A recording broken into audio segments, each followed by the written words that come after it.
Hello guys, my name is Nagesh Nishad and you're watching my YouTube channel The Thousand World. Hello guys, so today we are going to see one of the important topic that is physical change. तो चलिए इसको शुरू करते हैं। सबसे पहले कि physical change होता है क्या है, इसका definition देखते हैं। As you can see in the screen, a change in which a body or any material undergoes a change in their physical state, that is color, shape, size और state, that is called physical change. मतलब किसी भी object में, किसी भी material में यदि उसके फिजिकल प्रॉपर्टीज में बस चेंज हो, जैसे कि शेप है, साइज है, कलर है या स्टेट है ना, तो तब बोला जाता है इसको फिजिकल चेंज। सेकेंड पॉइंट जो आता है इसका, इट इज रिवर्सिबल। मतलब इसमें क्या है, जो भी ऑब्जेक्ट चेंज होगा उसको दोबारा से आप सेम ऑब्जेक्ट में पा सकते हो, इसलिए इसको बोला जाता है रिवर्सिबल चेंज। जो थर्ड पॉइंट है वो है in this change there is no new substances form. मतलब कोई नया भी ऑब्जेक्ट या फिर सब्सटेंस बनेगा नहीं, है ना, इसको याद रखना। अब इसके एग्जांपल से समझते हैं, आपको ज्यादा क्लियर हो जाएगा। जैसे कि सबसे पहले कटिंग ऑफ पेपर, है ना। पेपर जैसे आप बड़ा पीस ले लें, उसको फिर कट कर दें, तो क्या होगा, पीसेस जो होते हैं पेपर छोटे छोटे पीसेस में कन्वर्ट हो जाएंगे। लेकिन आप इसको देखोगे तो शुरू में भी पेपर था, कटने के बाद भी पेपर है, तो इसमें कोई भी चेंज, कोई भी नया चीज नहीं बना है ना, तो इसको बोलोगे फिजिकल चेंज। और यदि इसी पेपर को यदि आप प्रॉपर तरीके से जोड़ दो तो ये वापस से आपका ओरिजिनल पहला वाला पेपर बन जाता है, तो that means it is reversible change, है ना। तो याद रखना, जो फिजिकल चेंज होता है इसमें कोई भी नया सब्सटेंस नहीं बनता है और साथ ही ये रिवर्सिबल होता है। सेकेंड एग्जाम्पल देखेंगे, ब्रेकिंग ऑफ ग्लास। कोई भी ग्लास है, जैसे कांच ग्लास आप ले लेते हो या फिर कई बार कप वगैरह जो है वो टूट जाता है ना। तो टूटने के बाद देखो, पहले भी वो कांच था, बाद में टूटने के बाद भी कांच है, बस चेंज हुआ है किसमें, उसके शेप एंड साइज में, है ना। तो पहले भी ग्लास था, अब भी ग्लास है, तो इसको बोलोगे फिजिकल चेंज। एक और एग्जांपल देख लेते हैं, मेल्टिंग ऑफ आइस, है ना। जैसे आइस का मेल्ट होना, तो आइस जो होता है, as you know that water जो है तीन फॉर्म में प्रेजेंट होता है। सॉलिड फॉर्म में आइस, लिक्विड फॉर्म में नॉर्मली हमको वाटर मिलता है, और गैसेस फॉर्म में स्टीम या क्लाउड, है ना। तो यदि जो सॉलिड फॉर्म है आइस, वहां से यदि लिक्विड फॉर्म में चेंज हो तो ये भी कौन सा चेंज होगा, ये होगा फिजिकल चेंज। क्यों? क्योंकि बाद में आप इसी को फ्रिज में एकदम कम टेम्परेचर करोगे, अगेन उस पानी को सॉलिड में, मतलब सॉलिड आइस में बना सकते हो। नेक्स्ट एग्जांपल देखते हैं, that is melting of wax. Melting of wax ये भी एक फिजिकल चेंज है, क्योंकि जो वैक्स है, जैसे कि कैंडल वगैरह यूज करते हैं, तो उसमें जब वो मेल्ट होगा तो मेल्ट हो के नीचे अगेन वैक्स ही बचता है, ठीक है। तो इसको याद रखा, कई बार बोला है तो मेल्टिंग ऑफ कैंडल भी बोला जाता है ना। तो ये सबका फेवरेट क्वेश्चन होता है, जिसमें burning of candle and melting of candle ये पूछा जाता है। तो मेल्टिंग ऑफ कैंडल ये होता है फिजिकल चेंज, और बर्निंग ऑफ कैंडल होता है ये केमिकल चेंज, जिसको हम थोड़ी देर में डिस्कस करने वाले हैं। नेक्स्ट एग्जाम्पल देखते हैं, डिसोल्यूशन ऑफ शुगर और सॉल्ट, है ना। यदि पानी में आप शुगर या फिर सॉल्ट को डिसॉल्व करते हैं तो ये भी कौन सा चेंज है, फिजिकल चेंज। क्योंकि जो शुगर या सॉल्ट डिसॉल्व हो गया, यदि आप उसको हीट करोगे तो हीट करने की वजह से पूरा का पूरा पानी स्टीम में कन्वर्ट हो जाता है, और जो सॉलिड पार्टिकल्स बच जाएंगे आपके, या तो सॉल्ट बचेगा या तो शुगर, उसमें जो भी चीज आप ऐड किए हो, तो ये भी एक चेंज होता है फिजिकल चेंज। नेक्स्ट एग्जांपल है, beating of aluminium into aluminium foil. Aluminium को हम यदि कन्वर्ट करके यदि एल्यूमिनियम फॉइल बनाते हैं तो ये भी क्या होगा, फिजिकल चेंज।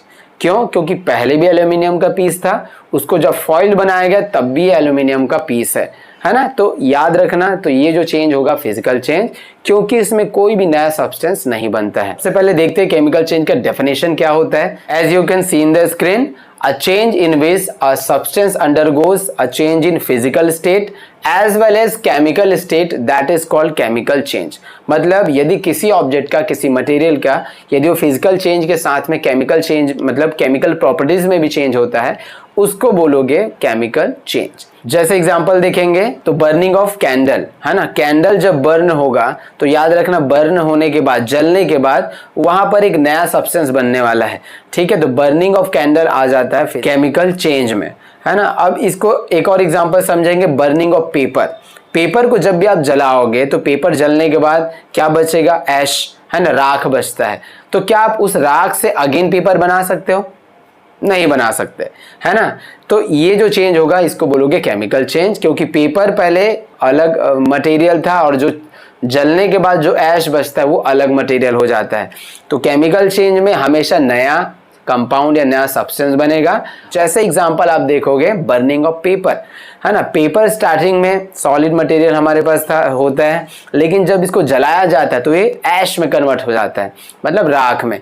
तो क्या हम इस राख से वापस से पेपर बना सकते हैं? बिल्कुल भी नहीं, है ना। तो इसलिए इसको बोला गया है कि इट इज इरिवर्सिबल। अब जब पेपर को जलाया गया तो राख मिला, तो ये राख जो होता है नया सब्सटेंस है, ठीक है। तो याद रखना, it gives always new substance. Next example देखते हैं, जैसे कि रस्टिंग ऑफ आयरन।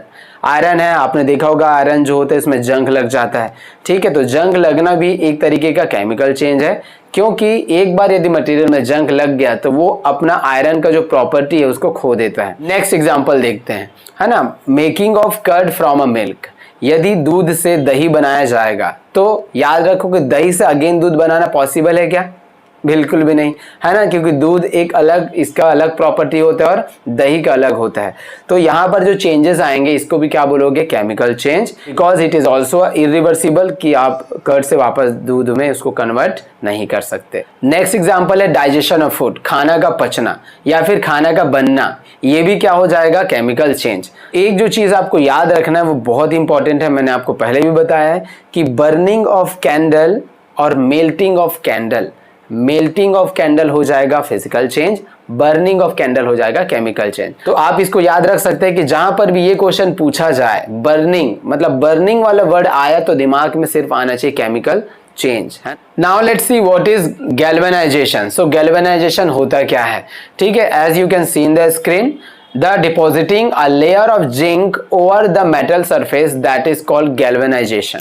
मतलब यदि किसी मेटल में, यदि उसके आउटर कवरिंग को यदि हम जिंक के सरफेस से, जिंक के मेटल से उसको कवर कर दें तो उसको बोला जाता है गैल्वेनाइजेशन। ये बिल्कुल उसी के जैसा है जैसे आप किसी भी दीवार को पेंट करते हो या फिर आयरन को पेंट करते हो। जब आयरन को पेंट किया जाता है तो क्या हो जाता है? एक लेयर जो है आयरन के ऊपर चढ़ जाता है, जिसकी वजह से इसमें जंग लगना कम हो जाता है। बिल्कुल उसी के जैसे किसी भी मटेरियल, जैसे आयरन है मटेरियल, उसको जंग लगने से बचाने के लिए उसके आउटर लेयर में जिंक का एक परत लगाया जाता है। तो एग्जांपल से समझते हैं, जैसे कि देखो ये आयरन है, हमने एक आयरन का पीस ले लिया है और बाहर में जैसे ही इसमें जिंक का एक लेयर चढ़ाया जाएगा, जिंक का सपोज लेयर, इतना लेयर हमने चढ़ा दिया ना, जिंक का लेयर हो गया। अब इससे क्या होगा कि जो आउटर है, आउटर इन्वायरमेंट है ना, आउटर इन्वायरमेंट आपको पता है ह्यूमिडिटी है ना, वाटर है, ऑक्सीजन है, तो ये रिएक्ट करके आयरन के साथ क्या करोड कर देता है और जिसकी वजह से आयरन में जंग लग जाता है। लेकिन ये जिंक का लेयर यहाँ पर चढ़ा देने से, गैल्वेनाइजेशन कर देने से आयरन का जो पीस है अंदर ये एकदम सेफ हो जाता है। और क्योंकि जब ये ऑक्सीजन है, वाटर है, तो ये रिएक्ट करेगा जिंक के साथ में और ये बनाएगा जिंक ऑक्साइड। ठीक है, जिंक प्लस यदि ऑक्सीजन इसमें रिएक्ट करता है तो ये बनाएगा जिंक ऑक्साइड, और इसको बैलेंस कर दोगे तो ये कुछ इस तरीके से हो जाएगा। अब इससे क्या है, सामने जो है आउटर कवरिंग में यहीं पर ये रिएक्शन करता है ह्यूमिडिटी के साथ, ऑक्सीजन के साथ में, और आयरन जो है पूरा सेफ बच जाता है। तो अब आप समझ ही गए होंगे कि आयरन के ऊपर जिंक का लेयर क्यों चढ़ाया जाता है। ठीक है, क्योंकि इसको करोजन से बचाने के लिए या फिर रस्ट होने से बचाने के लिए। Now let's see what is rusting of iron. It is the process of reaction of metal like iron with water and oxygen, that is humidity, form a new compound on the metal surface that is called rusting of iron. तो इसका मतलब क्या है, जब iron water या फिर oxygen के साथ में रिएक्ट करके एक नया कंपाउंड बनाता है, इसको बोलते हैं रस्टिंग ऑफ आयरन। जैसे एग्जांपल से यहाँ पर समझोगे, इसका केमिकल रिएक्शन देख लेते हैं। जब आयरन के साथ यदि वाटर है ना, ऑक्सीजन और वाटर, इसका जब रिएक्शन करवाया जाएगा तब क्या बनता है, Fe2O3 इंटू XH2O। मतलब ये X का मतलब है कितना भी नंबर ऑफ यहाँ पर वाटर बन सकता है। तो जब आयरन है, आयरन ने रिएक्ट किया ऑक्सीजन के साथ में, ठीक है, ऑक्सीजन और वाटर के साथ में, तो ये बनाएगा आयरन ऑक्साइड, और यही आयरन ऑक्साइड कहलाता है रस्ट, है ना, इसी को बोलते हैं हम रस्ट। तो रस्ट होने के बाद में आयरन जो होता है वो अपनी प्रॉपर्टी पूरा खो देता है ना, एक नया सब्सटेंस बनता है, इसलिए इसको केमिकल चेंज भी बोला जाता है। और रस्ट करने से बचाने के लिए हमारे पास बहुत सारे प्रोसेस हैं, जैसे कि ऑयल करते हो, पेंट करते हो, या गैल्वेनाइजेशन है ना, एक प्रोसेस है जिसमें जिंक को किसी भी आयरन के ऊपर एक लेयर में चढ़ाया जाता है। तो ये सारे प्रोसेस से आयरन को जंग लगने से बचाया जा सकता है। If you like the video, press like button. Also subscribe button and share it to your friends so that they also get the knowledge.